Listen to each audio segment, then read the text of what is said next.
Before we begin, I want you to imagine standing in complete silence on a cool spring morning in Tudor England. The air is damp. Church bells echo across London. A small crowd waits behind wooden barriers, speaking only in hushed whispers. Everyone knows something extraordinary is about to happen. In just a few moments, the Queen of England will walk onto a scaffold. Not a queen defeated by a foreign army. Not a queen who died of illness. A queen condemned by the very man who once promised to love her above all others. Her own husband. For years he had moved kingdoms, challenged the authority of the Pope, and changed the course of English history because he wanted her by his side. Now that same king wanted her gone. How could the woman who inspired one of history's greatest love stories become its greatest tragedy? Was Anne Boleyn truly guilty of the terrible crimes she was accused of? Or was she simply standing in the way of a king who had already chosen someone else? Today we are going beyond the legends. We are following Anne Boleyn through the final weeks of her life, from the glittering halls of the Tudor court to the quiet grass of Tower Green, where one sword stroke would change England forever. This is not simply the story of an execution, it is a story about power, ambition, love, fear, and the dangerous cost of living too close to a king. So settle in, because every moment of this journey brings us closer to one of the most unforgettable mornings in English history. To understand Anne Boleyn's final hours, we first have to understand the woman herself. History often remembers her as the queen who lost her head. But long before she wore a crown, Anne was something much rarer. She was educated, confident, curious. Unlike many noble women of her generation, Anne spent much of her youth in the sophisticated courts of the Netherlands and France. There she learned languages, music, poetry, court etiquette, and the latest ideas spreading across Europe. She returned to England not only graceful and elegant, but also remarkably intelligent. People noticed her almost immediately. She wasn't considered the greatest beauty at court. Many contemporary descriptions mention her dark hair, expressive eyes, and slender figure. But nearly everyone agreed on one thing: she possessed an extraordinary presence. When Anne entered a room, people watched. When she spoke, people listened. And eventually, so did King Henry VIII. At first, Henry admired her from a distance. The king had enjoyed several romances before. Most women accepted his attention as both an honor and an opportunity. Anne was different. She refused to become another royal mistress. If Henry truly wanted her, he would have to marry her. It was a bold decision, perhaps the boldest any woman at the Tudor court had ever made. No one could have imagined what that single choice would set into motion. Henry's determination grew stronger with every rejection. Years passed. Letters were exchanged, promises were made, diplomatic tensions spread across Europe. Then came the impossible decision. Henry sought to end his marriage to Catherine of Aragon. When the Pope refused to grant an annulment, Henry broke with Rome, established royal authority over the English Church, and forever altered England's religious future. It was one of the greatest political transformations in English history, and Anne Boleyn stood at the center of it. In June 1533, after years of waiting, she was crowned Queen of England inside Westminster Abbey. The ceremony dazzled London. Rich fabrics covered the streets. Church bells rang across the city. Nobles filled the abbey. For Anne, it seemed every sacrifice had finally been rewarded. She had become queen. Yet beneath the celebration, danger was already beginning to grow. The Tudor court could be generous one day, and merciless the next. Every smile concealed ambition. Every friendship carried conditions. Every success created new enemies. Anne had reached the highest position a woman in England could hold. But at the Tudor court, the higher someone climbed, the farther they could fall. At first, Anne believed her greatest challenge was becoming queen. She had no idea that wearing the crown would be far easier than keeping it. Within just a few short years, the woman Henry had once adored would find herself locked behind the walls of the Tower of London, accused of crimes so shocking that they stunned the entire kingdom. And what happened next would become one of history's most controversial trials. The last hours of Anne Boleyn, the execution that changed England forever. For a brief moment, it seemed Anne Boleyn had everything she had fought for. She was Queen of England. Her influence reached every corner of the royal court. Foreign ambassadors watched her every move, hoping to understand England's changing politics. Religious reformers admired her support for new ideas, while nobles competed for her favor. Yet beneath the glitter of the Tudor court, one expectation overshadowed everything else. Anne had to give Henry a son. Not eventually, not someday, soon. In September of 1533, Anne gave birth to a healthy baby girl. The child was named Elizabeth. Today the name is remembered with admiration, but in that moment, disappointment swept through the court. Henry smiled for the celebrations, yet many noticed that his excitement quickly faded. England already had daughters. What the kingdom believed it needed was a male heir who could inherit the throne without dispute. Anne remained hopeful. She was still young, and there would surely be more children, but fate proved cruel. Over the next few years, she suffered heartbreaking pregnancies that did not end as anyone had hoped. Each loss weakened her standing at court and deepened Henry's frustration. The king himself was changing. Gone was the athletic prince who had once dazzled Europe. Years of tournaments and injuries had taken their toll. A serious wound to his leg caused constant pain, and those closest to him described a ruler whose temper had become increasingly unpredictable. The charming lover who had once written passionate letters to Anne slowly became a suspicious and impatient king. At court, whispers spread like wildfire. Some blamed Anne's misfortunes on God's judgment. Others quietly searched for the next rising star.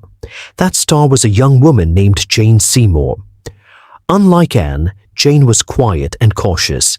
She rarely challenged the king's opinions and carefully avoided the confidence that had once made Anne so irresistible. Henry noticed her. Anne noticed that Henry noticed her. The atmosphere inside the royal palaces became tense. Every banquet, every council meeting, every hunting trip, every conversation carried hidden meaning. Those who had once praised Anne now began drifting toward Jane. Few people in Tudor England were loyal to a losing cause. One by one, powerful allies disappeared. Among the most dangerous men in England was Thomas Cromwell. For years, Cromwell and Anne had worked toward many of the same religious reforms. But politics has little room for permanent friendships. As disagreements grew between them, Cromwell understood something that few others dared admit. Henry no longer wanted Anne as his queen. Once that became clear, Cromwell began reshaping his own future. He knew that surviving the Tudor court meant standing beside the king, never in front of him. Then, in the spring of 1536, everything changed. Anne suffered another devastating pregnancy loss. According to several contemporary accounts, the unborn child appeared to be a boy. For Henry, it felt like the end of hope. Only days later, witnesses noticed the king spending even more time with Jane Seymour. The message spread through the court without anyone saying it aloud. Anne Boleyn's reign was coming to an end, but no one expected how quickly events would unfold. On the morning of May 2nd, 1536, Anne was attending court as she had done countless times before. Without warning, royal officials approached her.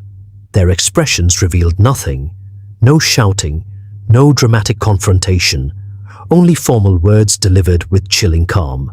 The Queen of England was under arrest. Within hours, she was placed aboard a barge on the River Thames, the same river that had once carried her in triumph toward her coronation, now carried her toward imprisonment. Ahead stood one of England's most feared buildings. Its ancient stone walls had witnessed the rise and fall of nobles, princes, and traitors for centuries. As Anne passed through its gates, she knew exactly what that journey usually meant. Very few people entered the tower under arrest and walked out alive. The accusations waiting for Anne inside the tower were almost impossible to believe. Not one crime, not two, but a collection of charges so shocking that they would destroy not only a queen's reputation, but an entire family. Who invented these accusations? Why were they brought forward so suddenly? And did anyone at the time actually believe they were true? Those answers changed the course of English history forever. The news spread across England with astonishing speed. The Queen had been arrested. People struggled to believe it. Only days earlier, Anne Boleyn had still been appearing in public as the wife of England's king. Now she was locked inside the Tower of London, facing accusations that seemed almost unimaginable. The official charges were severe. She was accused of committing adultery with several men of the royal court. Even more shocking was the allegation that she had committed incest with her own brother, George Boleyn. The Queen of England had been arrested. An investigation had begun. A trial was already being prepared. For Anne, there was almost no time to build a defense, almost no opportunity to persuade the king, almost no chance to change the direction of events that now seemed unstoppable. Inside the tower, Anne waited. Those who observed her described a woman whose emotions shifted from hour to hour. At times she appeared calm and thoughtful. At other moments she laughed unexpectedly, perhaps from disbelief, perhaps from exhaustion. Then there were moments when the weight of everything became too much. She wept, she prayed. She spoke about her young daughter Elizabeth. She insisted that she had remained faithful to her husband. Even among those assigned to watch her, opinions varied. Some believed they were guarding a guilty queen. Others quietly wondered whether they were witnessing the destruction of an innocent woman. Outside the tower, England waited for answers, but in truth, the outcome may already have been decided. Within days, Anne Boleyn would stand before a court filled with powerful noblemen. She would defend herself with remarkable courage, yet one face in that courtroom carried a painful reminder of just how alone she had become. Presiding over part of the proceedings would be a member of her own family, and before the trial was over, the Queen of England would hear the words every prisoner feared most. Guilty. She answered difficult questions without losing control. She remained respectful, but she refused to confess to crimes she insisted she had never committed. Unfortunately, intelligence alone could not save her. The political winds had already shifted. Many historians believe the verdict had been decided long before Anne entered the courtroom. Some testimony relied on rumor, some on interpretation, some on the confession of Mark Smeaton. Modern historians have pointed out that much of the evidence would likely fail under today's legal standards. But Tudor justice followed different rules. The jury withdrew only briefly. Then they returned. The silence inside the hall became almost unbearable. Anne stood perfectly still. She already writing the last hours of Anne Boleyn, the execution that changed England forever. On the morning of May 15, 1536, Anne Boleyn was brought from her rooms inside the tower to face trial. The Great Hall of the Tower of London had been prepared for one of the most extraordinary legal proceedings in Tudor history. Nobles, royal officials, foreign ambassadors, and invited witnesses gathered to watch. They were not simply observing the trial of a queen, they were watching history unfold. Anne entered the hall, dressed with dignity. She wore dark, elegant clothing suitable for her rank, and despite everything she had endured, witnesses remarked on her calm appearance. She held her head high. She looked directly at those who had come to judge her.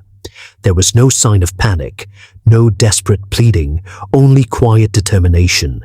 One by one, the charges were read aloud: adultery, incest, high treason. Each accusation echoed through the hall. The penalties for any one of these crimes were severe. Together they left almost no hope. When it was Anne's turn to speak, she answered clearly and confidently. She rejected every accusation. She explained that ordinary conversations and harmless moments at court had been twisted into something sinister. She insisted that she had remained loyal to the king. Those present noted her intelligence. Anne spoke with confidence and remarkable composure, carefully answering the allegations against her. Even some of those who believed she would be convicted admired the courage she displayed, but the atmosphere in the courtroom suggested that the verdict had already begun, taking shape long before the trial started. The evidence presented was limited. Many accusations relied on doubtful testimony and conflicting timelines. Still, the court continued. The jury retired briefly. Then they returned. The decision was swift. Anne Boleyn was found guilty. A silence settled over the hall. The sentence was announced. Death. The manner of execution would be left to the king's decision. For a few moments no one spoke. Anne listened without interrupting. She neither shouted nor protested. Instead, she accepted the judgment with remarkable self-control. According to several contemporary accounts, she declared that she placed herself in God's hands. She also spoke respectfully of Henry VIII. To modern audiences, those words may seem surprising. Why praise the man whose government had condemned her? Many historians believe Anne understood that every word spoken during her trial would be remembered. If she openly condemned the king, it might bring greater hardship upon her young daughter Elizabeth. By remaining respectful, she may have hoped to protect the child's future. Whether that hope influenced Henry is impossible to know, but even in defeat, Anne appeared to be thinking beyond herself. As guards escorted her back to her rooms inside the tower, the reality of what had happened finally settled over everyone present. England's queen had only days left to live. After the verdict, Anne was given only a handful of days to prepare for death. How does someone spend the final nights of their life when they know exactly how and when it will end? The answer is both heartbreaking and unforgettable, because in those final hours, Anne Boleyn revealed a strength that even many of her enemies could not ignore. As evening settled over the Tower of London, the noise of the royal court faded into silence. The celebrations, arguments, and political schemes that had once filled Anne Boleyn's life now felt very far away. Only thick stone walls surrounded her. She knew her time was running out. At first, Anne believed her execution would take place on May 18th. She prepared herself mentally and spiritually for the end. But late that day, word arrived that the execution had been postponed until the following morning. No clear explanation was given. Perhaps the executioner had not yet arrived. Perhaps final preparations were still being made. Whatever the reason, Anne faced an unexpected burden. She had already accepted death once. Now she had to endure another long night of waiting. For many prisoners, such a delay would have broken their spirit. Yet witnesses continued to describe Anne as remarkably composed. She prayed for long periods. She spoke quietly with the ladies who remained beside her. Some wept openly. Others struggled to believe that the woman they had served as queen would be gone within hours. Anne comforted them more than they comforted her. She reminded them to place their trust in God. She asked them not to lose hope. It was an extraordinary reversal. The condemned woman was giving strength to those who would survive. Later that evening, Anne met with Archbishop Thomas Cranmer. The conversation remained private, as confessions traditionally were, but afterward Cranmer left deeply affected. According to later accounts, Anne once again declared her innocence. She insisted that she had never betrayed the king. Whether everyone believed her is impossible to know. But even those who doubted her courage rarely questioned the sincerity with which she spoke. As the night grew darker, Anne arranged a few of her personal belongings, small keepsakes, simple gifts, objects that held memories rather than great value. She thanked the women who had remained loyal during her imprisonment. Some of them could hardly speak through their tears. In one remarkable moment recorded by several witnesses, Anne made a quiet joke about her own neck.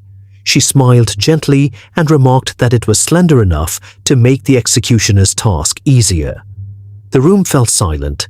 A few nervous laughs escaped before the ladies burst into tears again. It was not a joke meant to entertain. Perhaps it was Anne's way of easing the unbearable tension, or perhaps it showed that fear had not conquered her spirit. Outside the tower, London slept. Most people knew that an execution would take place in the morning. Few could imagine what Anne herself was experiencing behind those ancient walls. Not far away, another man was also preparing for the next day. The French swordsman chosen to carry out the execution had arrived. Unlike the traditional English axe, the sword required exceptional precision and skill. Henry VIII had specifically ordered a French executioner because he believed it would provide a quicker and cleaner death. It was an unusual decision. Whether it reflected mercy, guilt, or simply royal preference remains unknown. Throughout the night, candles burned low inside Anne's chamber. She prayed, she reflected, she waited. Every passing hour brought dawn closer. Eventually, only a few hours remained. When the first light of May 19th began to appear above the tower walls, Anne Boleyn rose to prepare for the final walk of her life. Yet history had one final surprise. Anne Boleyn's daughter, Elizabeth, survived. The little girl who lost her mother before the age of 3 would one day become Queen Elizabeth I. Under her reign, England entered one of the most celebrated periods in its history. The nation grew stronger, the arts flourished, English exploration expanded across the world. Centuries later, historians continue to debate Anne Boleyn's life. Was she an ambitious court politician, a religious reformer, a devoted mother, a victim of royal politics? Perhaps she was all of these things. What is certain is this: nearly 500 years after her death, Anne Boleyn remains one of the most studied women in history. The accusations that ended her life are now widely regarded by many historians as politically motivated and supported by weak evidence.